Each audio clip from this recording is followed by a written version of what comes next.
ശരി, ഓക്കെ. അപ്പൊ ഇതും കൂടെ തീർക്കാം. അപ്പം ഭാര്യമാര് ചോദിച്ചു എന്നുള്ളത് ശരിയാണ്. ഇനി ഞാൻ കുറിച്ച് അവർ ഉദ്ദേശം എന്താന്ന് വെച്ചാൽ ഇങ്ങനെ വരുന്നവർക്കെല്ലാം സക്കാത്ത് എടുത്ത് കൊടുക്കുന്നു, അതിന് ഞങ്ങൾക്ക് കൂടെ എടുത്ത് താന്നാണ് ചോദിച്ചത്.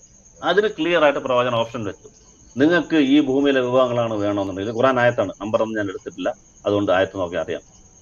ഈ ഭൂമിയിലെ വിഭവങ്ങളാണ് നിങ്ങൾക്ക് വേണമെന്നുണ്ടെങ്കിൽ ഞാൻ നിങ്ങളെ ഡൈവേഴ്സ് ചെയ്തേക്കാം. അപ്പൊ പിന്നെ സക്കാത്ത് എടുക്കാൻ നിൽക്കും. എന്റെ ഭാര്യമാരായിട്ടിരിക്കുമ്പോൾ സക്കാത്തിൽ നിന്ന് എടുക്കാൻ പറ്റത്തില്ല.